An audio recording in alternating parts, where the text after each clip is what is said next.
ഓം ശാന്തി. അവ്യക്ത പരിവാരത്തിലേക്ക് എല്ലാവർക്കും സ്വാഗതം. അവ്യക്ത ശാന്തിയിലൂടെ ഡബിൾ ലൈറ്റ് ഫരിസ്ഥാസ്ഥിതിയുടെ അനുഭൂതി ചെയ്യുന്നതിനായുള്ള ഇന്നത്തെ വിഷയമാണ് ഹൃദയത്തിൻ്റെ ശുഭഭാവനകൾ. ഇന്നത്തെ അവ്യക്ത സൂചന: ഇപ്പോൾ തൻ്റെ ഹൃദയത്തിൽ നിന്നുമുള്ള ശുഭഭാവനകൾ അന്യ ആത്മാക്കൾ വരെ എത്തട്ടെ. സൈലൻസിൻ്റെ ശക്തിയെ പ്രത്യക്ഷമാക്കൂ. ഓരോ ബ്രാഹ്മണ ആത്മാക്കളിലും ഈ സൈലൻസിൻ്റെ ശക്തിയുണ്ട്. കേവലം ഈ ശക്തിയെ മനസ്സാ എമർജ് ചെയ്യൂ. ഒരു സെക്കൻഡിൽ മനസ്സിൻ്റെ സങ്കല്പങ്ങളെ ഏകാഗ്രമാക്കൂ.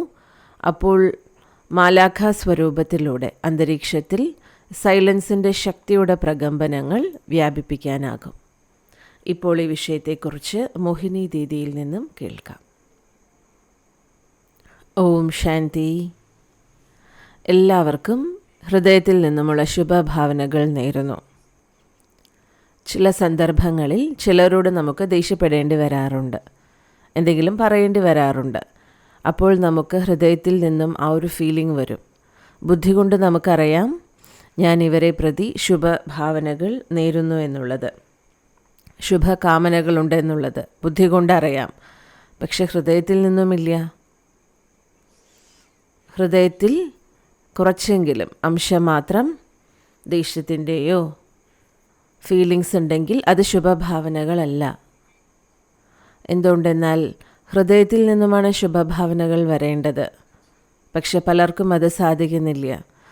ഇന്നത്തെ കാലത്ത് അവ്യക്ത സൂചനയിലൂടെ ലഭിക്കുന്ന പുരുഷാർത്ഥം പലരും ചെയ്യുന്നുണ്ട്.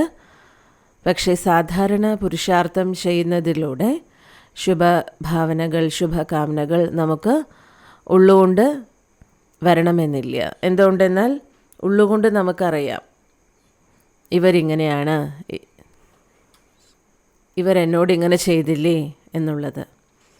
അപ്പോൾ ശുഭഭാവനകൾ നമുക്കുണ്ടെങ്കിലും അത് അവരിലേക്ക് ഏൽക്കുകയില്ല. അതുകൊണ്ടാണ് ബാബ എപ്പോഴും പറയുന്നത് ഹൃദയത്തിൽ നിന്നും ശുഭഭാവന വയ്ക്കൂ എന്ന്. ഡ്രാമയാണ്. ക്ഷമാഭാവം ആ ആത്മാവിനെ പ്രതി വയ്ക്കണം. ഒരു പരിവാരത്തിലുള്ളവരാണ്. അപ്പോൾ ഏതൊരു കാര്യമാണെങ്കിലും നമ്മുടെ മനസ്സിലോ ചിത്തിലോ നമ്മൾ സൂക്ഷിച്ചു വയ്ക്കരുത്.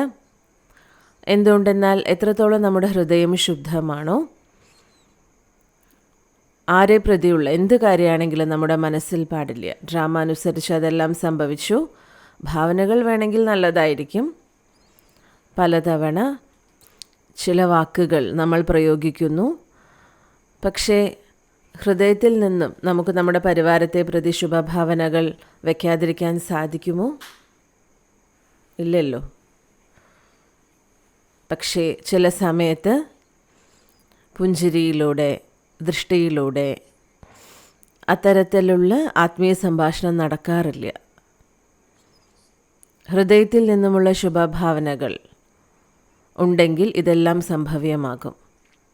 അതുകൊണ്ട് നമ്മളെല്ലാവരും ഈ കാര്യത്തിൽ അറ്റൻഷൻ വയ്ക്കണം. മനസ്സിനെ ശുദ്ധമാക്കി മാറ്റണം. ആരെ പ്രതി എന്ത് ഭാവന ഉണ്ടെങ്കിലും, ആരെങ്കിലും എന്തെങ്കിലും ചെയ്തു എന്ന് തന്നെ വിചാരിക്കട്ടെ, എന്തെങ്കിലും വിരോധം പ്രകടിപ്പിച്ചോട്ടെ, അത് കഴിഞ്ഞു, അത് ആ സമയത്ത് അവർ ചെയ്തു, അത് ഫുൾ സ്റ്റോപ്പ് ഇടുക. ആ ആത്മാവിൻ്റെ മനസ്സിൽ പോലും നമ്മളെ പ്രതിയുള്ള ഭാവന ഒരിക്കലും മാറരുത്. അപ്പോൾ ബാബ നമ്മൾ കുട്ടികളോട് ശ്രദ്ധയോടെ ഇരിക്കാൻ പറയുകയാണ്, കരുതലോടെ. തൻ്റെ ഹൃദയത്തിൽ നിന്നുമുള്ള ശുഭഭാവനകൾ, ശുഭകാമനകൾ, അതാണ് ആത്മാവിലേക്ക് എത്തിച്ചേരേണ്ടത്. ഹൃദയത്തിൽ നിന്നുമുള്ളത്. ആര് ശത്രുത ഉള്ളവരായിക്കോട്ടെ, വിരോധം പ്രകടിപ്പിക്കുന്നവരായിക്കോട്ടെ, അസൂയ ഉള്ളവരായിക്കോട്ടെ, ആര് എങ്ങനെയുള്ളവരാണെങ്കിലും എനിക്കെന്താണ് ചെയ്യേണ്ടത്?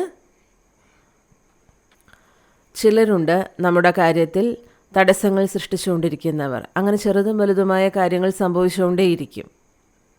പക്ഷേ എൻ്റെ ഹൃദയത്തെ ഞാൻ എന്തിനു മോശമാക്കണം? അതിനാണ് ബാബ പറയുന്നത് സൈലൻസിൻ്റെ ശക്തിയെ പ്രകടമാക്കൂ, പ്രത്യക്ഷത്തിലേക്ക് കൊണ്ടുവരൂ. ഇന്ന് ആരോ എന്നോട് പറഞ്ഞിരുന്നു, തിളയ്ക്കുന്ന വെള്ളത്തിൽ നമുക്ക് നമ്മുടെ നിഴൽ കാണാൻ സാധിക്കില്ലല്ലോ. വെള്ളം തിളച്ചുകൊണ്ടിരിക്കുകയാണ്, സാധിക്കുമോ? പക്ഷെ വെള്ളം നിശ്ചലമാണെങ്കിലോ, ക്ലീൻ ആണെങ്കിലോ? അതേപോലെ മനസ്സ് ഡിസ്റ്റർബ്ഡ് ആണെങ്കിൽ ഒരു കാര്യവും സ്പഷ്ടമാകില്ല.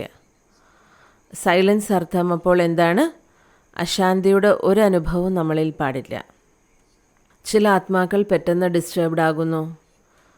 നമുക്ക് അവരെ പ്രതി ശുഭഭാവനകൾ എന്താണ് വെക്കേണ്ടത്? അവർ സദാ ശാന്തിയിലിരിക്കട്ടെ, ശാന്തിയുടെ അനുഭൂതി അവർക്കുണ്ടാകട്ടെ എന്ന്. അതായത് അവരുടെ ഏതെങ്കിലും ഗുണം എടുത്ത്, ഗുണം സ്വീകരിച്ച് ആ ഗുണത്തിൻ്റെ അനുഭൂതി ചെയ്ത് ആ ആത്മാവിനെ പ്രതി ശുഭഭാവന, ശുഭകാമന വയ്ക്കുക. എങ്കിൽ ഏകാഗ്രതയുടെ ശക്തിയുണ്ട്.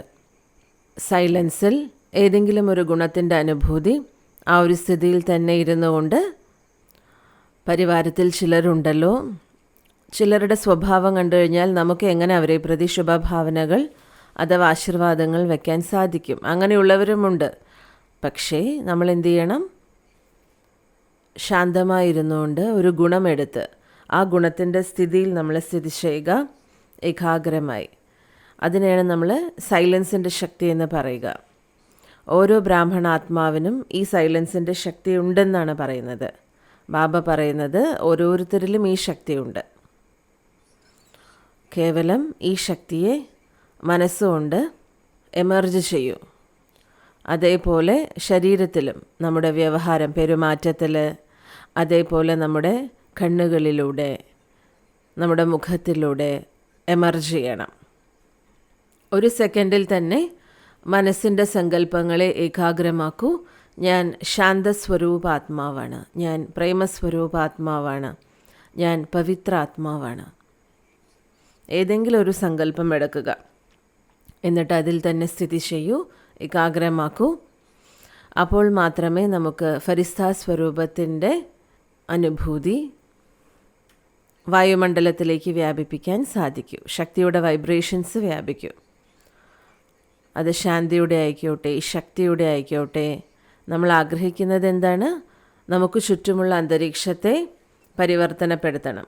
ചിലപ്പോൾ അഭിപ്രായ വ്യത്യാസത്തിൻ്റെ അന്തരീക്ഷമായിരിക്കാം, അല്ലെങ്കിൽ സംഘർഷത്തിൻ്റേതായിരിക്കും. അപ്പോൾ നാം എന്തു ചെയ്യണം? ശരീരത്തിൻ്റെയും മനസ്സിൻ്റെയും സൈലൻസിൻ്റെ ശക്തി, അതായത് ഏത് ഗുണത്തിൻ്റെ ആവശ്യമാണോ ആ സമയത്തുള്ളത്, അത് നമ്മൾ വ്യാപിപ്പിക്കുക. ചിലപ്പോൾ ഏകതയുടെ ആവശ്യമായിരിക്കും ഉണ്ടായിരിക്കുന്നത്. അപ്പോൾ ഞാൻ ആത്മാവ്, ശാന്തസ്വരൂപം, പ്രേമസ്വരൂപം, ഈ അനുഭവം ചെയ്യുകയാണെങ്കിൽ തങ്ങളുടെ ശരീരം, മനസ്സ്, എന്തുകൊണ്ടെന്നാൽ മുഖത്തിലൂടെയും ഇത് അനുഭവപ്പെടും, പെരുമാറ്റത്തിലൂടെയും അനുഭവപ്പെടും. മനസ്സുകൊണ്ട് മാത്രം പ്രകടിപ്പിക്കാൻ കഴിയില്ലല്ലോ. മനസ്സിൻ്റെയും ശരീരത്തിൻ്റെയും ഏകാഗ്രത, അതായത് രണ്ടിൻ്റെയും സൈലൻസിൻ്റെ ശക്തി. നമ്മുടെ മുഖം കണ്ടാൽ മറ്റുള്ളവർക്ക് അറിയുമല്ലോ, ചിലർ ദൃഷ്ടി തരില്ല, അല്ലെങ്കിൽ ചിലർ നേരെ വരുമ്പോൾ തന്നെ നമ്മളെ നോക്കുകയില്ല. ഇതെല്ലാം നമ്മുടെ ഉള്ളിലുള്ള ഭാവനകളാണ്.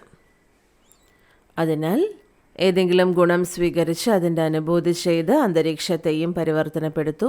എല്ലാവർക്കും ശുഭഭാവന, ശുഭകാമനകൾ നൽകൂ. ഓം ശാന്തി.